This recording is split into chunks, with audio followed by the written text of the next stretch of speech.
எல்லாருக்கும் வணக்கம். ஆன்மா அருங்கோண சக்கரம். இந்த சேனலில் உங்கள்கிட்ட சந்திக்கிறது, உங்கள்கிட்ட பேசுகிறது பெரும் மகிழ்ச்சியாகவும் பெரும் பாக்கியமாகவும் நான் கருதுகிறேன். இரவு வெட்டவெளி மனிதனாக பிறந்து பல்வேறுபட்ட துன்பங்களை அடைந்து கடவுள் நிலையை அடைந்தவங்களை பற்றி தான் பார்க்க போகிறோம். இந்த தியானத்துக்குள்ளே உயர்ந்த செயலாக்கத்துக்குள்ளே உயர்ந்த நோக்கத்தோட உயர்ந்த செயலுக்குரிய செயல்களை தத்துவ ரீதியாகவும் அதுக்குள்ளே இருக்கின்ற உண்மையான சாரத்தையும் உண்மையான தன்மைகளை எடுத்து உரைக்கிற ஒரு செயலாகத்தான் இந்த பணியை நம்ம செய்கிறோம். இந்த தியானம் என்பது, இந்த செயல் என்பது வெறும் போதனைகளால் எந்த செயலையும் யாராலும் நிகழ்த்திவிட முடியாது. அடிப்படையாக தெரிந்து கொள்ளுங்கள். இங்கு இருக்கின்ற அத்தனை சித்தர்களும் யோகிகளும் மகான்களும் ரிஷிகளும் எல்லோருமே அடிப்படையாக ஒன்றும் இல்லாத ஒரு செயலாக்கத்துக்குள் இருந்தவர்களுக்குள் ஒரு பெரும் ஆற்றல் ஒரு அனுபவம் பெற்றதுக்கு அப்புறம்தான் தான் ஒரு யோகி, சித்தர், ரிஷி, மகான் என்றதெல்லாம் தெரிஞ்சிச்சு. தனக்குள்ள நிகழப்பட்ட அனுபவம் எப்படி நிகழப்பட்டுச்சு, என்ன மாதிரி நிகழப்பட்டுச்சு, அந்த அனுபவத்தினால் நம் மனிதனாக இருந்து துன்பங்களை அனுபவித்து துயரங்களை அனுபவித்து பல்வேறுபட்ட செயலாக்கத்தில் இருக்கப்பட்ட நமக்கு இந்த மாற்றம், இந்த நிகழ்வுகள் எப்படி வரப்பட்டுச்சு. கடவுள் என்பதும் சித்தர்கள் என்பதும் யோகி என்பவரும் படித்த மேதைகளுக்கு அது ஒரு மூட நம்பிக்கையும் அது ஒரு பூம்பா போல் தெரிகிறது. அறிவு சார்ந்த இந்த உலகத்தில் வசிக்கின்ற அனைத்து மனிதனுக்குள்ளையும் நான் இன்றல்ல என்று வேணாலும் சொல்கிறேன், சவாலாக சொல்கிறேன், சத்தியமிட்டு சொல்கிறேன், உண்மையாக உரைக்க சொல்கிறேன். அறிவு சார்ந்து இருக்கின்ற ஒவ்வொரு மருத்துவராக இருக்கட்டும், இந்த நாட்டை ஆளுகின்ற ராஜாவாக இருக்கட்டும், விஞ்ஞானியாக இருக்கட்டும், உங்களுடைய உடலில் விஷத்தன்மை இருக்கிறது. நீங்கள் உடலை முழு பரிசோதனை பண்ணி பார்த்தாலும் உங்களுக்குள்ள இருக்கின்ற நச்சுத்தன்மை என்ற விஷத்தை உங்களால் அறிய முடியாது. ஒவ்வொரு மனிதனுக்குள்ளேயும் விஷம் இருக்கிறது என்பதை அறிந்து கொள்ளுங்கள். அதனால்தான் நாகத்தை ஒரு மனிதன் முன்னிறுத்தி ஒரு யோகிகள் செய்த காரியங்கள் என்ன என்று கேட்டால், நம்ம ஊரில் இருக்கிற எல்லா நாகத்துக்கிட்டையும் விஷத்தன்மை இருக்க, கடித்தால் செத்து விடுவோம், இல்லை உயிருக்கு ஆபத்தான நிலைக்கு போயிடுவோம், ரொம்ப கடினமான ஒரு சவாலாக இருந்துவிடும். அதே தன்மைதான் ஒவ்வொரு மனிதனுக்குள்ளேயும் விஷத்தன்மை இருக்கிறது. இந்த பாகுபாடெல்லாம் இதுக்கு கிடையாது. எல்லா மனிதனுக்குள்ளேயும் உள்ளுக்குள் அவனுக்குள் ஒரு நச்சுத்தன்மை இருக்கிறது. இது சயின்ஸா அறிவியலா நீங்கள் வேணால் ப்ரூவ் பண்ணிக்கங்க. சித்தர்கள் ப்ரூவ் பண்ணிய செயல் இதுதான். யோகிகள் பாரம்பரியத்தில், யோகிகள் முறையில் யோகிகள் இதைத்தான் சொல்ல நினைக்கிறார்கள். இதுக்குத்தான் அந்த தேவர்கள், அந்த முனிவர்கள் அந்த செயலெல்லாம் சொல்லி அந்த பால்கடலை கடைவது போல் அந்த செயல் என்பது என்ன என்று கேட்டால், உள்ளே இருக்கின்ற நச்சு என்று ஒருத்தனுக்கு வெளியில் வருதோ அன்று அவன் அமிர்தத்தை மட்டும் பருகவில்லை, அன்று தான் அவன் இந்த மனித செயலிலிருந்து விடுபட்டு, மனித செயல் என்பது என்ன அப்படின்னா எண்ணம், மனம், அந்த புத்தி, அந்த சிந்தனை, அந்த செயல். ஒரு தாயை ஒருவன் வணங்கினால் அவன் நல்லவன், ஒரு தாயை ஏசினால் அவன் கெட்டவன். அவன் வணங்குவதற்கும் ஏசுவதற்கும் காரணம் அந்த நல்லவன் கெட்டவன் என்பது என்ன என்று கேட்டால், அவன் மன குழப்பத்தில் அவனுக்கு என்ன செய்கிறோம் என்று தெரியாமல் செய்துவிட்டால் அது பிழை. அந்த என்ன செய்கிறோம் என்று தெரியாமல் செய்கிறதுனால்தான் அந்த நச்சுத்தன்மை என்பதும் அந்த குழப்பம் என்பதும் மனித வாழ்க்கையில் நடந்துவிடக்கூடாது என்பதற்காகத்தான் அந்த மனதை ஒருநிலைப்படுத்துவதும் ஒழுங்குபடுத்துவதையும் இந்த செயலாக்கத்தை செய்கிறார்கள். இந்த உடலுக்குள் இருக்கின்ற அந்த நச்சுத்தன்மை இந்த உலகம் முழுக்க இருக்கின்ற எல்லா மனிதர்களுக்கும் இருக்கு என்பதை அறிய மாட்டுகிறார்கள். நீங்கள் யாரை வேணாலும் எடுத்துக்கொள்ளுங்கள், உள்ளே இருக்கிறது. அதை வெளியிலே எடுத்து போட்டால் மட்டும்தான் ஒரு செயல் செய்ய முடியும். நாகத்துக்கே என்ன சொல்லியிருக்கிறார்கள் தெரியுங்களா? நாகம் விஷத்தோடு இருக்கிறது. நாகத்தன்மையோடு விஷத்தோடு இருக்கின்ற நாகத்தை என்று அந்த விஷத்தை அறுத்து அதை கல்லாக அந்த ஒளியாக மாற்றுகிறதோ அன்றுதான் நாகத்தை நம் கடவுளாக வணங்க முடியும். இங்கே இருக்கின்ற எல்லா நாகத்தையும் பிடிச்சிட்டு நம்ம கடவுளாக வணங்கிட்டு இருக்க முடியாது. நாகத்திலே கொடிய விஷம் கொண்ட எத்தனையோ நாகங்கள் இருக்கிறது. அந்த நாகத்தன்மைக்குள்ளே இருக்கின்ற செயல் போல தான் மனிதருக்குள்ளேயும் இருக்கிறார்கள். எத்தனையோ நான் இந்த உரைகளை நிகழ்த்துகிறேனே, உங்களால் உள்ளே கொண்டு போய் ஏன் சேர்க்க முடியவில்லை? ஒரு உரை போதும் ஒரு மனிதன் மாற்றம் அடைவதற்கு. மாற்றம் அடையாமல் இருப்பதற்கு காரணம் என்ன? உங்களுக்குள்ள இருக்கின்ற அந்த நச்சுத்தன்மை என்பது, அந்த செயல் என்பது உங்களுடைய உள்ளே போக அனுமதிக்க மாட்டுகிறது. 1 மணி நேரமோ 2 மணி நேரமோ, ஒரு நாளோ 2 நாள் கழித்து நீங்கள் என்ன செய்கிறீங்க? இயல்பாக எப்படி நீங்கள் வாழ்கிறீர்களோ அந்த வாழ்க்கைக்குள் மீண்டும் மீண்டும் போய் சிக்கிக்கொள்கிறீர்கள். இதை அறிவு சார்ந்து இந்த குலம் புரிந்து கொள்ள வேண்டும், இந்த உலகம் புரிந்து கொள்ள வேண்டும். கடவுள் என்பவர் யார்? சித்தர் என்பவர் யார்? ஏஜென்சி வைத்து நடத்துபவரா, இல்லை கொரியர் ஆபீஸ் வச்சு நடத்துபவரா, கட்சி நடத்துபவரா, இல்லை மடம் நடத்துவாரா, ட்ரஸ்ட் நடத்துவாரா?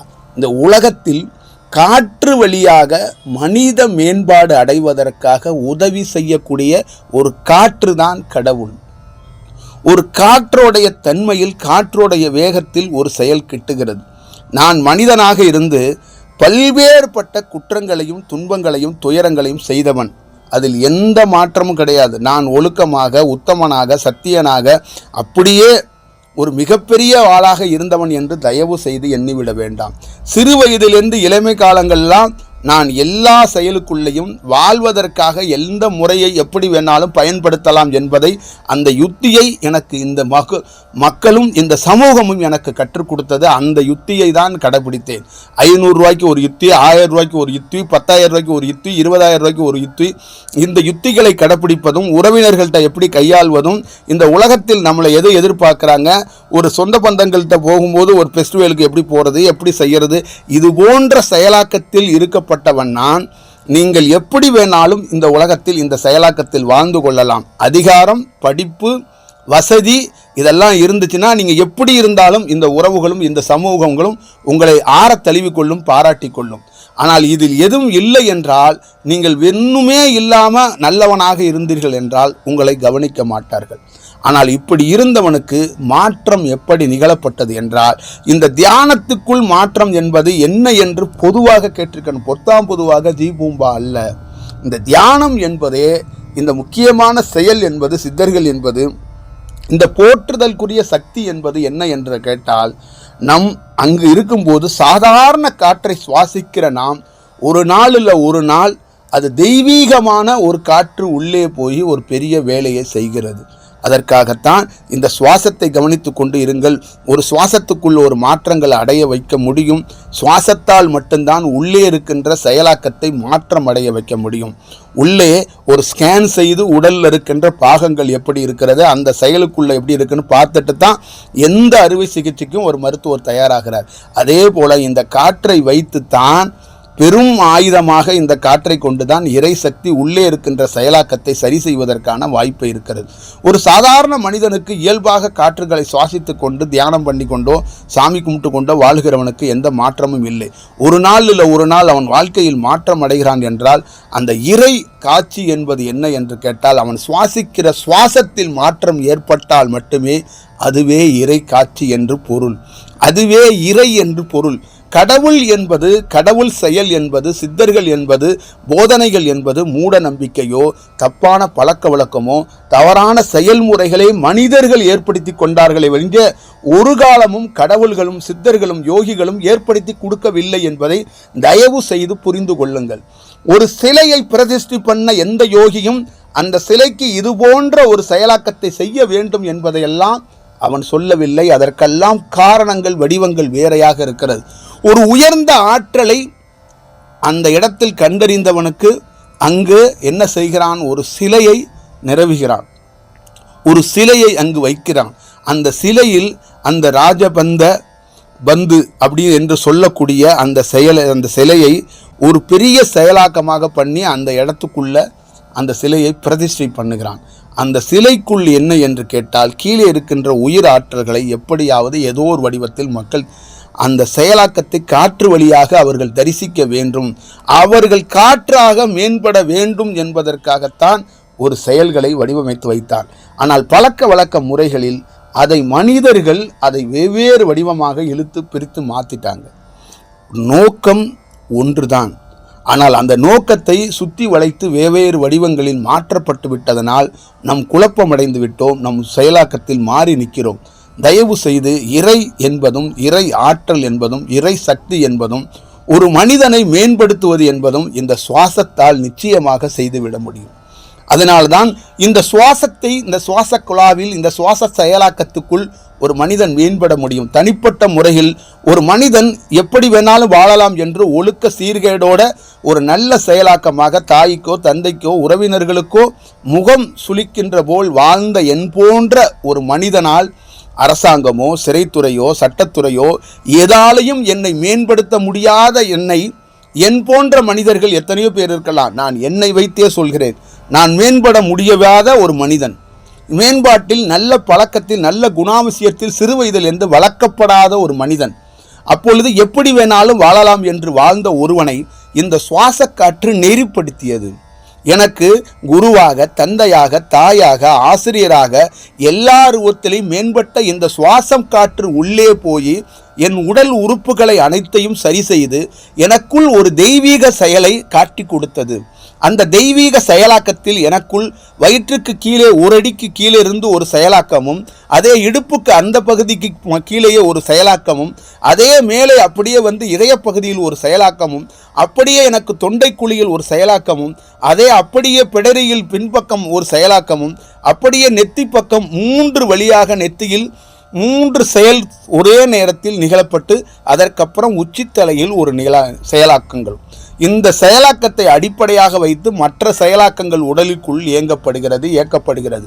இந்த செயலாக்கங்கள் அனைத்தையும் இந்த மனதை, ஆசை, இந்த செயல் எப்படி வேணாலும் வாழலாம், 1000 ரூபாய் இப்போ வந்தே ஆகணும், உறவினர்கள்ட்ட எதை சொன்னால் அந்த காசை பெற முடியும், இங்கிருந்து அங்கு போவது எப்படி, இப்படி பல்வேறுபட்ட திட்டங்களையும் பல்வேறுபட்ட செயல்களையும் குழப்பத்திலும் தான் சந்தோஷமாக வாழ்வதும் பிறர்களை பற்றி கவலை இல்லாமல் வாழ்ந்து கொண்டிருந்த என் வாழ்க்கையில் இந்த சுவாசம் என்னை ஒழுங்குபடுத்தி சீர்படுத்தி ஒரு நல்ல மாணவனாக நல்ல செயலாக என்னை மாற்றி காட்டியது.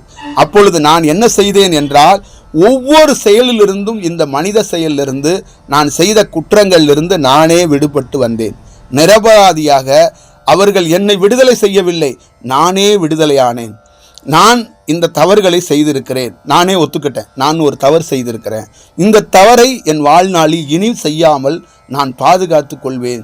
நான் நிச்சயமாக எப்பொழுதும் எந்த சூழ்நிலையும் இந்த தவறுக்குள் ஈடுபட மாட்டேன். அதிலிருந்து நான் விடுதலையாகி வர்றேன், அடுத்த செயல் விடுதலையாகி வர்றேன், அடுத்த செயல் விடுதலையாகி, இப்படி ஒவ்வொன்றையும் நான் விடுதலையாகி வரும்போது அப்பொழுது எனக்கே இதை எப்படி நான் நிகழ்த்துகிறேன், இதை எப்படி செய்கிறேன், நான் இந்த மாற்றத்துக்கு காரணம் என்ன என்று கேட்டால் இந்த சுவாசம், இந்த காற்று அங்கே இதயத்தையும் அந்த மனம் என்று சொல்லக்கூடியதும் அந்த சிந்தனை என்பதையும் ஒரு நிலைப்படுத்தி நேர்படுத்தி போய் ஒரு 4 பேர் கெட்டவர்கள் இருக்காங்க, வாங்க கொஞ்சோண்டு சாராயம் குடிக்கலாம் வாங்கன்னு கூப்பிட்டாங்கன்னா, இந்த மனம் இந்த சிந்தனை என்ன பண்ணுது என்றால் அந்த இடமும் அவர்களும் சரியில்லை, அந்த இடத்துக்கு நீங்கள் செல்ல வேண்டாம் என்பது போல் எனக்குள் உள்ளே உணர்த்தப்பட்டு அப்படியே தடுத்து நிறுத்தி விடுகிறது.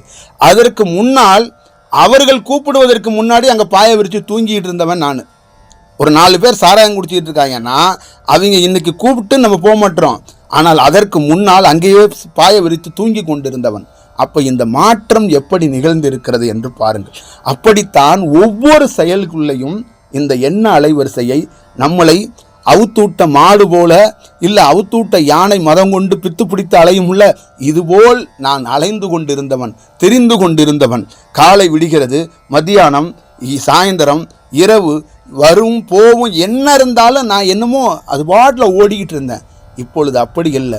ஒவ்வொரு நிமிடமும் அந்த பயணித்து அந்த நிமிடத்தை ரசித்து ருசித்து அதற்குள் வாழ்ந்து ஒரு செயலை செய்து கொண்டிருக்கிறோம். ஏன் வருகிறது ஏன் போகிறது என்று தெரியாத வாழ்ந்த ஒருவனுக்கு வருகிற நாள், போகிற நாள், நிமிடம், நேரம் எல்லாம் கிளியராக அந்த நாட்களை அந்த நேரத்தை கடக்கக்கூடிய அந்த வாய்ப்புகளை இந்த சுவாசம் உள்ளே போய் ஒரு மனிதனுடைய உடலில் பெரிய மாற்றத்தை ஏற்படுத்தியிருக்கு.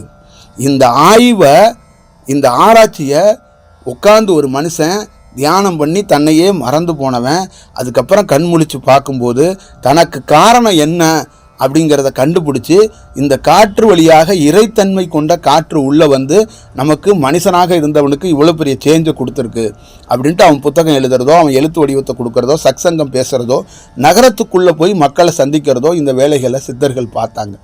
அப்போ தான் அவன் பாடல் வழியாக சில செயல் வழிவாக சொல்கிறான். நான் அலைந்து தெரிந்தேன் ரோடுகளாக வீதிகளாக அங்கங்கு தெரிந்து கொண்டிருந்த என் போன்ற ஒரு மானிடனுக்கு, என் போன்ற ஒரு ஈனப்பிறப்புக்கு, இந்த கல்லேதும் மண்ணேதும் மலையேதும் தெரியாமல் நின்று கொண்டிருந்தவனுக்கு உட்கார்ந்திருந்த போது இரையாக இருந்து என் சுவாசத்துக்குள் ஊடுருவி எனக்கு வாழ்வளித்த சிவனே நீ வாழ்க, உன்னுடைய செயல் வாழ்கங்கிறான். இப்போ இதை நீங்கள் கடவுளாக ஒரு உருவத்தமாக பார்க்க வேண்டியதில்லை.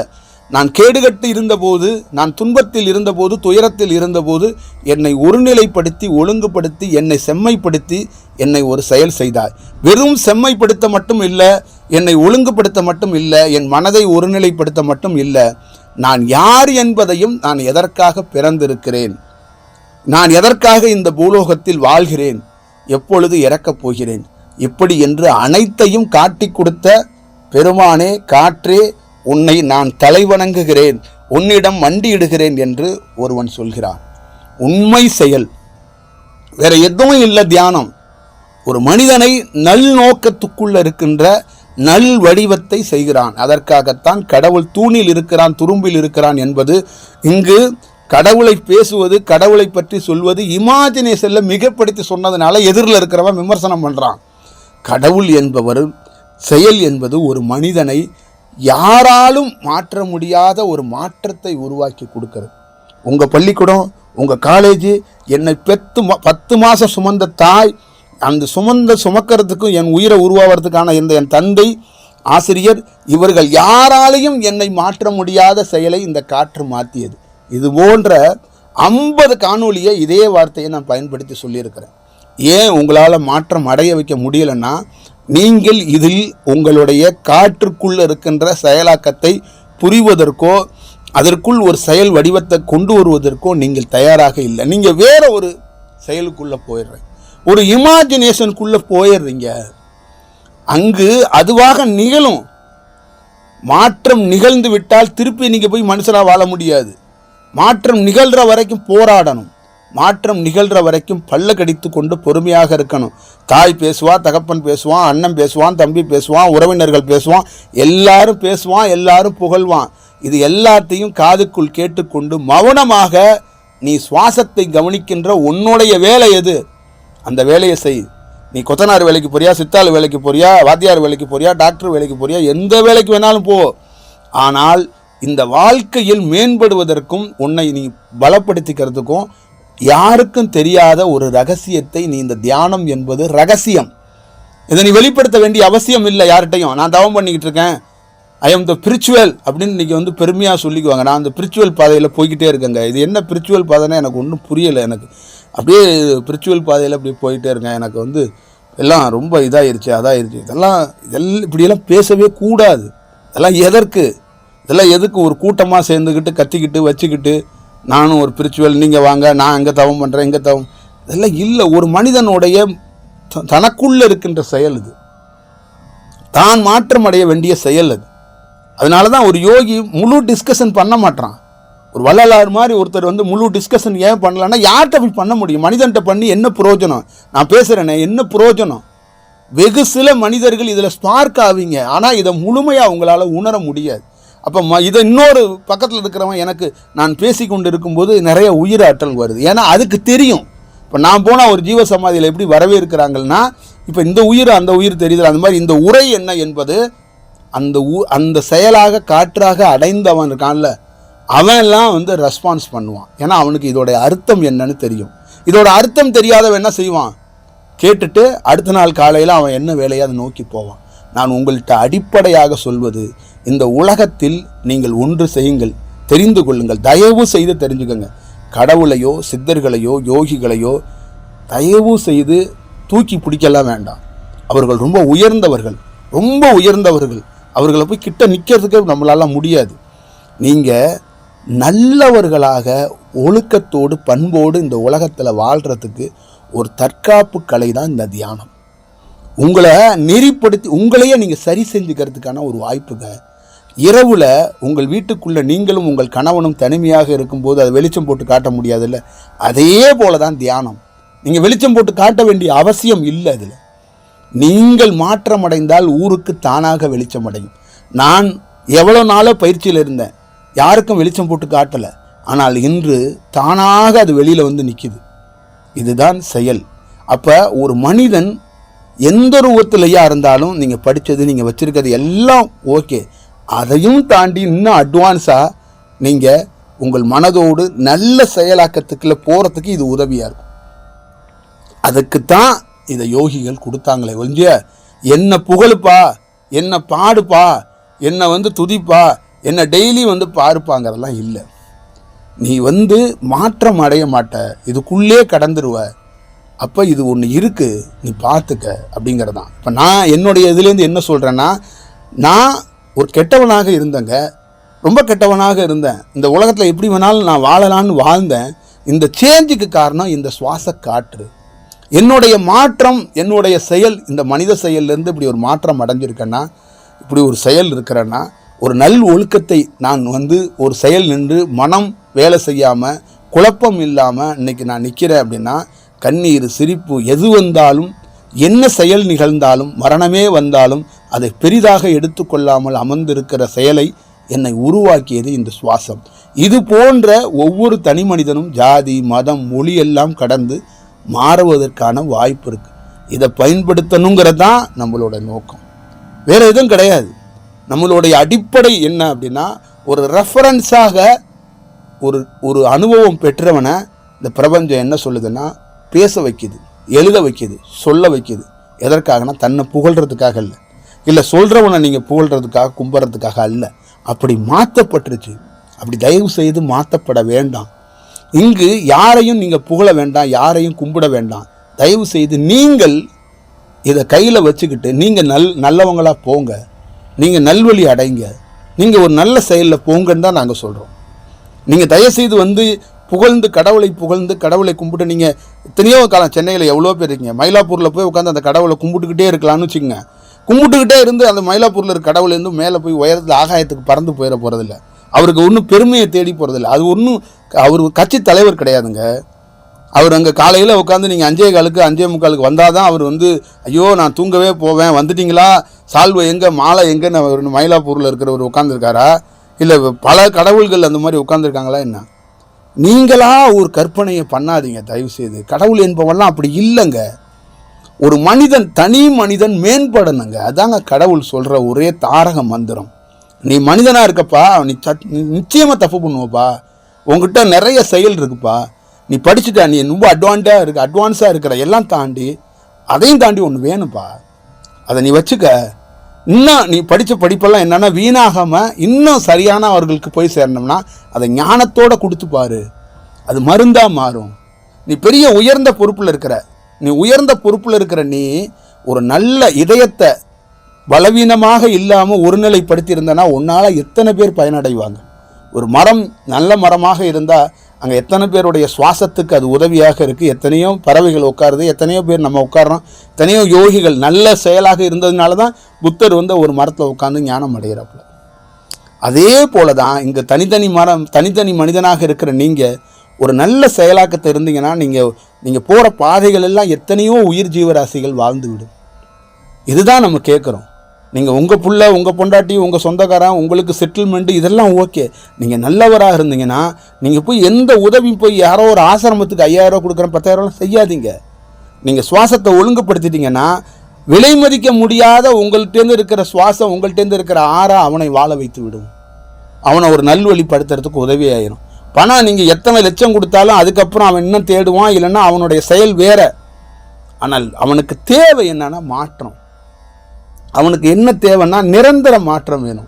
அதை தான் நான் எப்போயுமே இன்னைக்கு அவனுக்கு நீ சோறு கொடுக்கணும்னு முக்கியம் இல்லை. இன்றைக்கி ஒரு நாள் அவன் பட்னியாக இருக்கட்டும், அவன் நாளைக்கு சுதந்திர காற்றை சுவாசிக்கணும். எனக்கு என்ன தேவைன்னா சொல்யூஷன் தான் வேணும், மாற்றம் தான் வேணும். தீர்வு என்னன்னா இன்னைக்கு கடந்து போனால் போதுங்கிறது வேண்டாம். இன்னைக்கு பட்டினியாக இருப்போம், சோறு வேண்டாம். ஆனால் நாளைக்கு அந்த சோறு எதற்காகன்னு தெரிஞ்சுக்கிட்டு சாப்பிடணும். அந்த மாதிரி மாற்றத்தை தயவு செய்து உருவாக்கணும். இந்த உலகம் முழுக்க இருக்கின்ற தனி நபர்கள், தனி மனிதர்கள் இந்த சுவாசத்தால் மேன்மை அடைய முடியும். இதுதான் கடவுள், இதுதான் சித்தர்கள், வேற எதுவும் கிடையாது. ஒரு தனி மனிதர்கள் மேன்மை அடைய முடியும். இதுக்குள்ள கடவுள் போதனை, ஜாதி போதனை இதெல்லாம் இல்லை. இதெல்லாம் அதுக்கு மேலே ஒரு வீட்டுக்குள்ளே எப்படி வெள்ளை அடிக்கிற மாதிரி பல்வேறுபட்ட லேயரில் வெள்ளை அடிக்கப்பட்டிருக்கு. தயவு செய்து புரிந்து கொள்ளுங்க, தயவு செய்து உணர்ந்து கொள்ளுங்க. இதை எப்படியாவது இதை கடைப்பிடிக்கிறதுக்கு, இதை மேம்பட்டு போகிறதுக்கு நீங்கள் என்ன வாழியோ அதை மட்டும் பாருங்கள். நீங்கள் உங்களை ஏமாற்றிக்கிட்டு கடவுள் பேரை சொல்லி கடவுளே நம்பியிருக்கேன் கோவிலே நம்பியிருக்கேன்னு சொல்லி நேரத்தையும் காலத்தையும் வீணடிக்காதீர்கள். ஒரு நல்ல செயலை நீங்கள் செய்ய கற்றுக்கொள்ளுங்கள். அதை மாற்றுறதுக்கு வாய்ப்பை உருவாக்குங்க. 1 மணி நேரம் 2 மணி நேரம் பயிற்சி இல்லாமல் இந்த சுவாசத்தை அப்படியே ஒழுங்குபடுத்துறதுக்கான ஒரு வாய்ப்பை உருவாக்கும் போது நான் எப்படி இருந்தேன்னு தயவு செய்து என்னோடய ஊரில் போய் நீங்கள் போய் கேட்கணும். என்ன மாதிரி ஆளுங்களை, இவன் பயங்கர கெட்டவருங்க, இவர் எப்படிங்க இப்படி ஆனார் அப்படிங்கிறதுக்கு அப்போ தான் உங்களுக்கு தெரியும். இதான் ரெஃபரன்ஸு. ஒரு திருடனாக இருந்தவனை எப்படிங்க மாற்ற முடியும்? ஒரு கெட்டவனாக இருந்திருக்காங்க, ஒரு கெட்டவங்க நான். இப்போ டோட்டலாக ஒருத்தன் மாறி நிற்கிறதுக்கான காரணம் என்ன? அதுதான் ஞானங்கிறது. அதை மனிதர் மாற்றலையே. 5 வருஷத்துக்கு ஒருக்கா நீங்கள் அரசாங்கத்தை மாற்றுறீங்க, ஆனால் நல்ல அரசாங்கமானு உங்களால் சொல்ல முடியலல்ல. அரசாங்கம் தான் மாறுது, அங்கே ஞானம் பெற்றிருக்கா? அங்கே உயர்ந்த செயல் எது இருக்கா? ஆள் மாறுகிறது, காட்சி மாறலையே. நான் பிறந்த போது எப்படி இருந்தேன், வளர்ந்த போது எப்படி இருந்தேன், இன்றைக்கி சேஞ்ச். காரணம் என்ன? இது ஒன்றும் பெரிய ஜீபூம்பா இல்லை. வலி, துன்பம், வேதனைகள் எல்லாம் கடந்து நெறிப்படுத்தப்பட்டது, ஒழுங்குபடுத்தப்பட்டது. இதில் நல்லா தெரிஞ்சுக்கோங்க, ப்ராக்டிக்கல். நிஜமாக தாங்க நடக்கணும். நிஜம் என்பது வலின்னு பொருளுங்க. நிஜமாக நீங்கள் ரியலாக போய் ஒரு தாய் கைத்தில் ஒரு உருண்டை தாய் கையில் சோறு வாங்கி திங்கும் போது அது நிஜம். ₹1,00,000 கொடுத்து ஃப்ரைட் ரைஸ் வாங்கி போனாலும் அது கற்பனை. அது வேறு மாதிரி தான் இருக்கும். அதுக்குள்ளே நிஜம் இல்லை. தாய் என்ன பண்ணுவான்னா வெறும் சாப்பாடை கஞ்சியை கொடுத்தா கூட அவள் உயிர்லேருந்து கொடுப்பா. அவள் என்ன பண்ணுவாள்? ப்ரெசன்ட் பண்ணுவாள். உங்களுக்கு ₹1,00,000 கொடுத்தவங்களாம் ப்ரெசன்ட்லாம் பண்ண மாட்டான். நீ இல்லைன்னா இன்னொருத்தன், இன்றைக்கி நீ வந்துட்டியா ராமசாமி வந்துட்டு நாளைக்கு குப்புசாமி வருவான்ட்டு கிண்டிக்கிட்டே இருப்பான் சட்டியை. தாய் அப்படி கிடையாது. என் மகனுக்கு எதை கொடுத்தாலும் நஞ்சை கொண்டு போய் கொடுத்தா கூட அதையும் மருந்தாக மாற்றக்கூடிய வல்லமையில் அவள் உயிர்லேருந்து அவள் பிளான் பண்ணுவாள். அதனால தான் அவள் தாய். புரியுதுங்களா? அதனால தான் எப்பொழுதும் தெரிந்து கொள்ளுங்க. நீங்கள் மாறுறதுக்கான ஒரு வாய்ப்பு இங்கே அப்படியே இந்த உலகம், எனக்கு இந்த உலகத்தை நினைக்கும் போது பயமாக இருக்கிறது. பித்து பிடித்து அலைந்து கொண்டு இருக்கிறார். அப்போ இந்த யோகிகளை, இந்த செயல்களை பற்றி பேசுறது, மீடியாவில் உட்காந்து பேசுறது, அங்கங்கே பேசுறது, இந்த மோட்டிவ் பீச்சு, அது இது இவங்கெல்லாம் இல்லைங்க. தயவு செய்து இப்படியெல்லாம் இல்லைங்க. ஒரு மனிதன் இந்த சுவாசத்தால் மேம்படைய முடியுங்க. இந்த சுவாசம் உயர்ந்த தன்மையில் இயங்குங்க. நான் ஒரு மனிதன் தாங்க, நான் ஒன்றும் இதுவும் கிடையாதுங்க, மனுஷங்க. நான் உடலில் ஒரு அம்மாவுக்கும் அப்பாவுக்கும் இணைந்ததுனால பிறந்த ஒரு மனுஷன். நான் ஒரு மனித உடலில் உள்ளவன். இந்த மாற்றம் எனக்குள்ள சுவாசமாக ஒரு இறைத்தன்மை உள்ளே போய் பெரிய மாற்றத்தை செய்ய வச்சுச்சு. அதே காற்று வெளியில் போய் நின்றுச்சுன்னா நான் மனுஷன்தான். அந்த காற்று எனக்குள்ளே இருக்கிற வரைக்கும் நான் இறைத்தன்மையில் இருப்பேன். அதே காற்று வெளியில் போய் நின்றுச்சுன்னா நான் மனுஷன்தான் திருப்பியும். அந்த செயல் தான் இங்கே ஒரு செயல். ஒரு வீட்டில் குடியிருக்க போகிறோம், அந்த வீடு ரொம்ப பிடிச்சி போயிடுச்சு, கொஞ்ச நாள் கழிச்சு அதே வீட்டை விலைக்கு வாங்கிடுறோம் அப்படின்றதுக்குல. அதே போல தான் இந்த காற்று நார்மலாக இருக்க காற்றை இறைத்தன்மையோட ஒரு காற்று வருது. சமயத்தில் அந்த காற்று இந்த உடலையே பலப்படுத்தி இந்த உடல்லே தங்கிடுது. அவன் தான் பெரிய யோகிங்கிறான், பெரிய சித்தருங்கிறான். அதுதான் விஷயம். அப்போ இந்த காற்று, இந்த சக்தி நான் பிறக்கும்போது இல்லையே, இந்த காற்று என்னோட இல்லையே, இந்த காற்று வெளியில் இருந்துச்சு. இந்த காற்று கொஞ்சம் கொஞ்சமாக எனக்குள்ளே வந்து அது ஊடுருவி வேலை செய்யுது. நான் மனுஷனாக இருந்து வேலை செய்கிறதையும் செக் பண்ணி பார்த்துட்டேன். இந்த காற்று வந்ததுக்கப்புறம் வேலை செய்கிறதையும் பார்த்துட்டேன். இந்த உரைகளுக்குள்ளெல்லாம் மனிதனுடைய உரை என்பது வேற. இந்த காற்று உள்ளே போனதுனால தான் இந்த உரைகளில் பல்வேறுபட்ட செயலாக்கங்கள் நடக்கிறது. அப்போ கடவுள் தன்மை என்பதும் இறைத்தன்மை என்பதும் இந்த காற்றிலிருந்து, அந்த காற்றுக்குள்ளே உயிர் சக்தி இருக்குது. அதுக்குள்ளே தான் நீ சுவாசிக்கிற காற்றில் உனக்கு இருக்கின்ற பெண்ணுக்கு சுரோனிதமோ ஆணுக்கு விந்தணுக்களோ இந்த காற்றிலேருந்து உற்பத்தி ஆகுதுப்பான்னு நாங்கள் சொல்கிறோம். நிஜத்தை பார்த்து அப்படியே நம்ம ரெஃபரன்ஸாக நம்ம உடம்பு அக்கக்க பிரித்து போட்டு ஆய்வு பண்ணிட்டு வந்து சொல்கிறேன். அவ்வளோதான் விஷயம். எனக்குள்ள ஒரு பேராற்றல், பேர் செயல், ஆனந்தம், பேரானந்தம், அதை கண்டேன் இதை கண்டேன்னு சொல்கிறது கற்பனை இல்லை. ஒரு சுவாசம் வந்து என்னை வந்து அப்படியே அடித்து அப்படியே கீழே வந்து தூக்கி போட்டுருது. அந்த சுவாசம் உள்ளே போய் எனக்கு ஒரு பெரிய செயலை செய்யும்போது எனக்குள்ள என் கண், என் காதுகள், என் மூக்குகள், என் வாய்கள், என் தொண்டைகள், என்னுடைய இதய பகுதிகள், என்னுடைய கை கால் எல்லாம் வேறு வடிவத்துக்கு மாறுவதை நான் காண்கிறேன். அங்கு காரணம் அந்த உயிர்த்தன்மையான, அந்த வீரியமான காற்றுத்தன்மைக்கு அப்படி ஒரு செயல் உண்டு, அப்படி ஒரு பொருள் உண்டு. அது கண்களால் பார்க்கக்கூடியதில் பேர் ஒளியாக, பேர் செயலாக இருக்கிறது. அந்த நீல நிறமாக இருக்கின்ற காற்றை தான் நான் சுவாசித்து கொண்டே இருக்கிறேன். நான் சுவாசிக்கிற காற்று, எனக்குள்ளே இருக்கிற காற்று நீல நிறங்களில் ஒரு காற்று இருக்கும். அந்த காற்றை தான் நான் சுவாசிக்கிறேன். அந்த காற்றுக்குள்ளே தான் இவ்வளோ பெரிய வேலையை செய்கிறேன். என்னுடைய நிறம், என்னுடைய காற்றோட நிறம் இந்த செயலுக்கு நிறமாக இருக்கக்கூடியது அந்த நீல நிறமாக இருக்கு. தயவு செய்து இதை பார்த்துக்குங்க. இதுதான் ப்ராக்டிக்கலாக இந்த உலகம் முழுக்க சொல்கிறோம். யாரும் யாரையும் கும்பிட வேண்டாம், யாரும் யாரையும் பார்க்க வேண்டாம், யாரும் யாரையும் தரிசிக்க வேண்டாம், யாரும் யாரையும் ரொம்ப வருத்திக்க வேண்டாம். எங்கேயாவது ஒரு இடத்துல நீங்கள் மேம்படணும், அவ்வளோதான். இதோட ப்ராக்டிக்கலாக அவ்வளோதான். நீங்கள் ஒன்றும் இதுக்குள்ளே நோ பேச்சு. எங்கேயோ ஒரு இடத்துல நீங்கள் ஒரு ஐஏஎஸ்ஸாக இருக்கிறீங்க, நல்ல இதுக்குள்ளே இன்னும் மாற்றமாக இந்த சுவாசத்துக்குள்ளே ஏதாவது ஒன்று இருந்துச்சுன்னா இன்னும் 10 பேர் உங்களால் பிழைப்பாங்க. அவ்வளோதாங்க, குறைஞ்சபட்சம் நான் அதாங்க சொல்கிறேன். உங்களால் ஒரு 20 பேர் வாழ்கிறான்னு வச்சுங்களேன், இன்னும் தவங்கமும் பண்ணி இந்த சுவாசத்தால் இருந்தால் 50 பேர் பிழைப்பாங்க. அவ்வளோதாங்க நாங்கள் சொல்கிறோம். இப்போ கடவுளுக்கோ சித்தர்களுக்கோ எதுவும் செய்ய போகிறது இல்லைங்க. ஒரு போகர் அவ்வளோ பெரிய சிலையை வச்சார். போகருக்கு போய் டெய்லி என்ன சோறு போட்டுட்டா வந்துட்டுருக்காங்க. எல்லோரும் லட்சக்கணக்கான மக்கள் போய் போகர் பட்னியாக கிடப்பார், கொஞ்சோண்டு சோத்தை போட்டு ஒரு ஒன்றா போட்டு வந்துட்டுருக்காங்க. அது இல்லையா, ஒரு சக்திக்கு போய் நீங்கள் எதுவும் செய்ய முடியாது. அதுதான் இங்கே சொல்கிறேன். ஒரு ஆற்றல் சக்தி என்பது கடவுள். அவங்களுக்கு போய் நம்ம எந்த உதவி செய்ய முடியும்? அவங்க தான் நமக்கு உதவி செய்ய முடியும். மனிதனாக இருக்கிற நாம் அதை உணர்ந்து கொள்ள வேண்டும். கடவுள் என்பது, கடவுள் போதனைகள் என்பது ஒரு மனிதனை நல்வழிப்படுத்துவதற்காகத்தான் உருவாக்கப்பட்டதை ஒன்றிய கடவுள் சித்தாந்தத்தை தூக்கி பிடிச்சிக்கிட்டு கடவுளுக்கு கொண்டாடுவது, கடவுளை தூக்கி உயர பிடிச்சிக்கிட்டு ஓடுவது, உடியாறுவதெல்லாம் நம்மளே ஏமாற்றிக் கொள்கின்ற செயலாக்கம். அது கடவுளுக்கு துள்ளியும் விருப்பம் இல்லாத ஒரு செயல். கடவுள் என்பது ஒரு மனித நேயத்தோடு மனிதனை நல்வழிப்படுத்துகிற செயலாகத்தான் ஒருத்தன் பயன்படுத்திக்கணும். அதனால தான் கடவுள் எந்த ரியாக்ஷன் பண்ணுறதில்லை. இந்த உலகத்தில் குற்றம் நடந்தாலும், நன்மை நடந்தாலும், தீமை நடந்தாலும் அது என்ன பண்ணுது? அது ஒரு வேலையாக தான் பார்க்குதே ஒழிஞ்சு அதுக்கெல்லாம் ரியாக்ட் பண்ணுறதில்லை. மனிதன் ரியாக்ட் பண்ணுவான், கடவுள் ரியாக்ட் பண்ணாது.